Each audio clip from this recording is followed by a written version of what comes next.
The Ringmaster, now wielding a reality-warping ring made from fragments of the cosmic cube, stands calmly as the smoke from a massive explosion clears.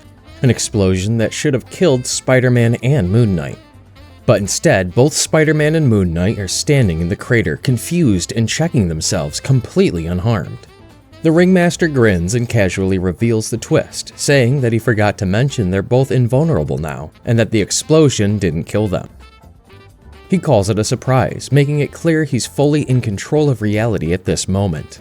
Spider-Man, still shaken, points at the Ringmaster and says he almost gave him a heart attack. The Ringmaster pauses, then suddenly realizes that's actually a great idea.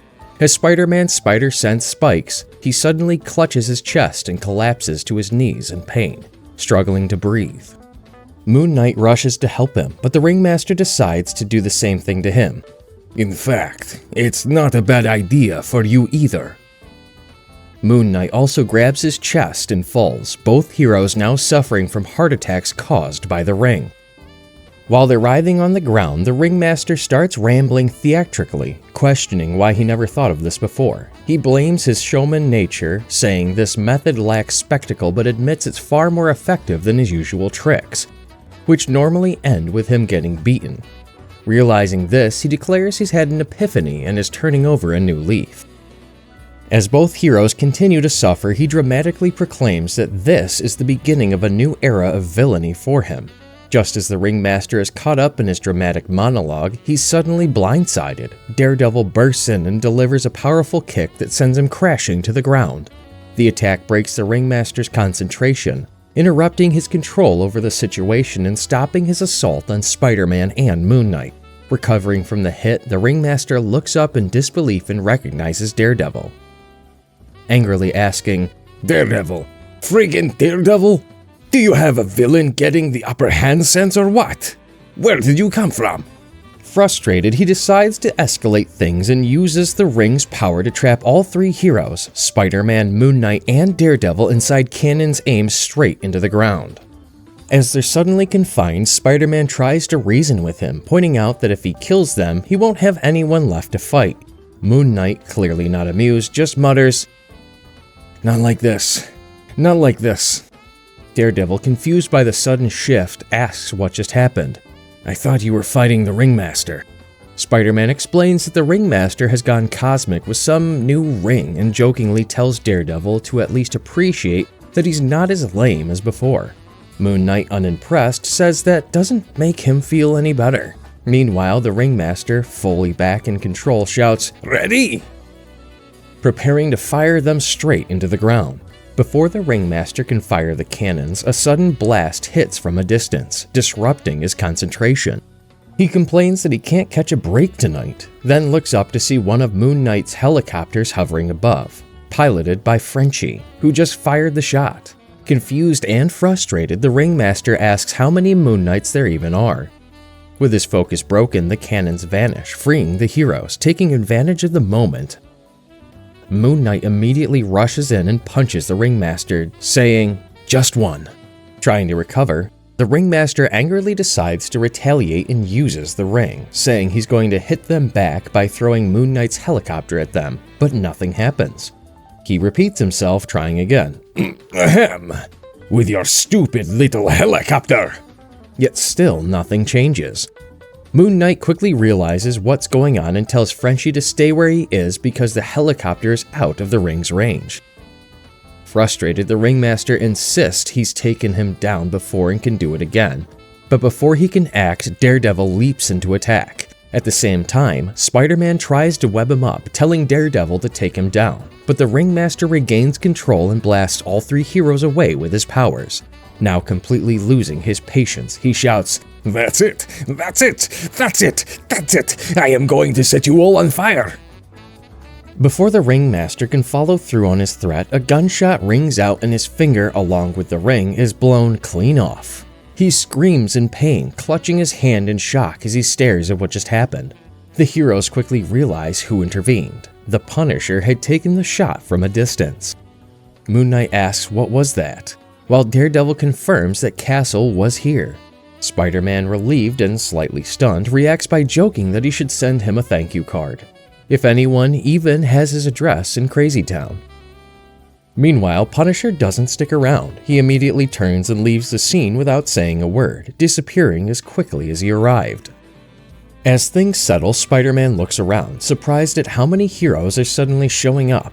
Just as Captain America and Wolverine arrive on the scene, Captain America apologizes for the delay, blaming traffic, which makes Spider-Man ask, Wait a minute, you've got a vehicle now too?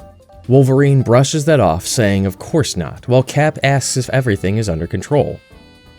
Daredevil explains that it appears to be, mentioning the Ringmaster's reality warping ring and how things got out of hand before the Punisher shot his finger off, adding, It didn't seem that silly when it was happening. The police cars and ambulances arrive. Wolverine comments, The action's over, and here they come. Typical. Captain America orders that the Ringmaster be taken to the ambulance quickly so his finger can be reattached. Spider-Man immediately refuses to pick it up, so Cap does it himself, collecting the severed finger and removing the ring. He states he'll make sure the ring is secured and taken into S.H.I.E.L.D. custody, ensuring it doesn't cause any more chaos. As the Ringmaster is loaded into the ambulance, Spider-Man watches and comments that this whole adventure was completely ridiculous. When he turns back, he notices Captain America, Daredevil, Wolverine, and Moon Knight all silently staring at him, which makes him try to justify himself by pointing out how insane everything was.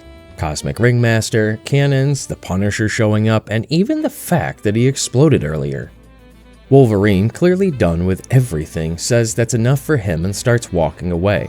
Captain America decides to ride with the paramedics to make sure the Ringmaster doesn't try anything, while Daredevil also heads off. Spider-Man casually says goodbye, then stops Wolverine to ask something more personal. He's heard that Wolverine doesn't like him and wants to know if it's true. Wolverine bluntly confirms that he doesn't like him at all. Spider-Man tries to clarify, Come on, I'm being serious. But Wolverine doubles down. Seriously, I don't like you. Spider-Man, thinking he might be joking, says, Really? I can never tell when you're joking. Wolverine replies, I'm not joking.